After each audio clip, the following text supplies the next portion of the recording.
اگلا سوال ہے، عوام میں یہ بات مشہور ہے کہ جس نے ایک دفعہ بھی کلمہ پڑھ لیا یا مرتے وقت پڑھ لیا تو سیدھا جنت میں جائے گا، کیا یہ درست ہے؟ تو اڈی عقل مندی ہے کہ انج ہوئے گا؟ یہ جو لوگ سوال لکھ کے بھیجتے ہیں وہ بھی ذرا اپنی عقل استعمال کریں نا، کہ کیا اتنی سستی جنت بک رہی ہے؟ جامعہ ترمذی میں حدیث ہے، سیدنا عثمان غنی رضی اللہ تعالیٰ عنہ جب بھی قبرستان جاتے اتنا روتے کہ داڑھی آنسوؤں سے تر ہو جاتی۔ لوگ پوچھتے کیا معاملہ ہے؟ انہوں نے کہا میں نے خود نبی علیہ السلام سے سنا ہے کہ آخرت کی منزلوں میں سے پہلی منزل قبر ہے، جس کی یہ منزل صحیح ہوئی اس کی اگلی منزلیں آسان ہو جائیں گی، اور جو اس منزل میں پھنس گیا اگلی منزلیں اس کے لیے مشکل در مشکل ہو جائیں گی۔ یہ کون کہہ رہا ہے؟ سیدنا عثمان۔ سیدنا عثمان وہ ہیں جن کو 3 موقعوں پہ جنت کی بشارت ملی ہوئی ہے، اور نبی علیہ السلام کی طرف سے۔ ایک دفعہ جب مسجد نبوی کی توسیع کے لیے زمین وقف کی، دوسری دفعہ جب مسلمانوں کے لیے کنواں وقف کیا، اور تیسری دفعہ غزوہ تبوک کے موقع پر جب 700 اونٹ مال کے لدے ہوئے اللہ کی راہ میں خیرات کیے۔ اچھا، تینوں دفعہ ان کو مال خرچنے کے اوپر ہی جنت ملی ہے۔ اس لیے میں کہتا ہوں جس کو اللہ نے مال دیا ہے نا، سب سے آسانی میں اگر دنیا میں کوئی جنت کما سکتا ہے نا، مالدار بندہ ہے۔ اس نے بس صرف اپنی نیت صحیح کر لینی ہے، اس کو یہ ٹینشن نہیں ہونی چاہیے کہ پتہ نہیں قبول ہوا ہے کہ نہیں۔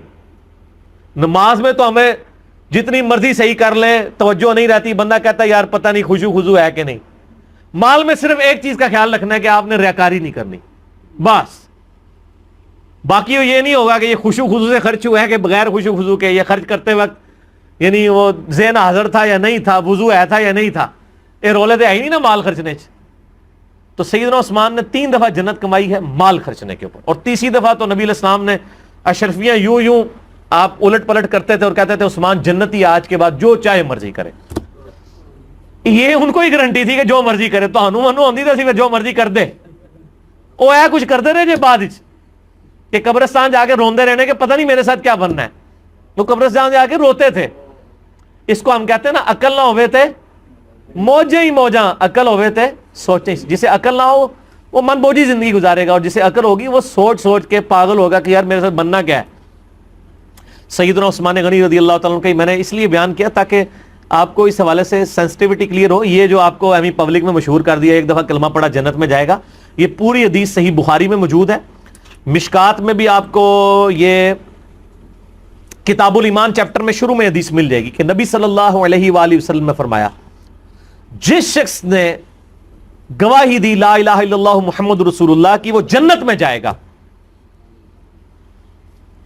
سوائے اس کے کہ جس نے انکار کر دیا۔ صحابہ نے کہا یا رسول اللہ صلی اللہ علیہ وآلہ وسلم، کون ہوگا جو جنت میں جانے سے انکار کر دے؟ سوال تو بڑا جینون تھا کہ ایک بندے نے کلمہ پڑھ دیا اور اب وہ جنت میں جانے سے انکار کر دے۔ آپ صلی اللہ علیہ وآلہ وسلم نے فرمایا جس نے میرا حکم مانا وہ جنت میں جائے گا، اور جس نے میری نافرمانی کی اس نے جنت میں جانے سے انکار کر دیا۔ اونٹ تسی کہندے رہو جناب وہ داڑھی میں اسلام نہیں، اسلام میں داڑھی ہے، نمازوں میں اسلام نہیں ہے، نماز اسلام میں ہے، روزوں میں اسلام نہیں ہے، روزے اسلام میں ہے، جو مرضی کہندے رہو اللہ دے بندے ہو، گل ایک ہی ہے، لک وشکار ہے۔ داڑھی اسلام میں ہو یا اسلام داڑھی میں ہو، بات ایک ہی ہے، دین پہ چلنے کا نام اسلام ہے نا۔ دودھ پینے والے مجنوں تو نہیں اللہ کو چاہیے۔ نبی علیہ السلام فرما رہے ہیں کہ جس نے لا الہ الا اللہ پڑھا وہ جنت میں جائے گا، سوائے اس کے کہ جس نے انکار کیا۔ پوچھا گیا انکار کس نے کیا؟ فرمایا جس نے میرا حکم مانا وہ جنت میں جائے گا، اور جس نے میری نافرمانی کی اس نے جنت میں جانے سے خود انکار کر دیا۔ اب اس میں ساری کی ساری باتیں، یعنی دین کے اوپر چلنا، فرائض کے اوپر پابندی، حرام چیزوں سے بچنا، یہ ساری کی ساری چیزیں اس کے اندر داخل ہو جائیں گی۔ آپ کو اب لہذا سے نٹی گٹی اس کی ضرورت نہیں ہے۔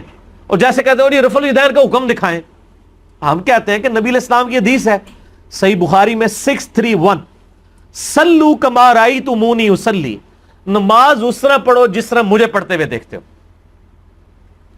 اور یہ مالک بن حویرث روایت کر رہے ہیں، غزوہ تبوک کے موقع پہ آئے ہیں نبی علیہ السلام کی وفات سے 1.5 سال پہلے ملنے، اور وہی مالک بن حویرث بخاری اور مسلم میں نبی علیہ السلام کا طریقہ نماز کا روایت کر رہے ہیں کہ نبی علیہ السلام نماز شروع کرتے تو دونوں ہاتھ کانوں تک اٹھاتے، رکوع میں جانے لگتے تو دونوں ہاتھ کانوں تک اٹھاتے، اور رکوع سے سر اٹھاتے تو دونوں ہاتھ کانوں تک اٹھاتے۔ اب وہ کہتے ہیں رفع الیدین کا حکم دکھائیں، تو میں نے کہا تھا یہ حکم ہے۔ وہی صحابی کہہ رہا ہے کہ مجھے نبی علیہ السلام نے فرمایا نماز اس طرح پڑھو جس طرح مجھے پڑھتے ہوئے دیکھا۔ وہی صحابی نبی علیہ السلام کی نماز کا طریقہ آگے وہ اپنے ساتھیوں کو سکھا رہا ہے، تو ظاہر ہے کہ اس میں ایک ایک نٹی گٹیز تو نہیں بیان ہوگی۔ پھر تو ہم کہتے ہیں کہ نبی صلی اللہ علیہ وآلہ وسلم سے آپ ذرا پہلے رفع الیدین کا حکم دکھائیں نا، وہ بھی کوئی نہیں جی کدھرے، وہ بھی عملی ٹرانسفر ہوا ہے کہ نبی علیہ السلام جب نماز شروع کرتے تو جب یہ آپ سے دوسرے تیسرے کا حکم مانے نا، آپ پہلے کا مانیں، ان کو جی ساٹھا چھٹو میں پہلے اپنا ثابت کرو، تو کہیں گے نہیں وہ تو نبی علیہ السلام نے کیا ہے تو یہ بھی کیا ہے نا یار، ٹھیک ہے، میٹھا میٹھا ہپ ہپ تے کوڑا کوڑا تھو تھو، تو یہ جنت اتنے سستے نہیں ملنی میرے بھائی۔ یہ آپ کی شعر و شاعری ہے کہ جو کچھ بھی ہے اے اللہ تیرے محبوب کی امت سے ہیں، یہ آپ کی شعر و شاعری آپ کرتے رہیں، جب انشاءاللہ موت آئے گی تو پھر پتہ چل جائے گا یہ شعر و شاعری ہے، اس کی کوئی اللہ کے حضور کوئی حیثیت نہیں ہے۔ اس واسطے جناب مرنے تو پہلے تیاری کر لو، ٹھیک ہو گیا جی، یہ چولا مارنی چھاڑ دو۔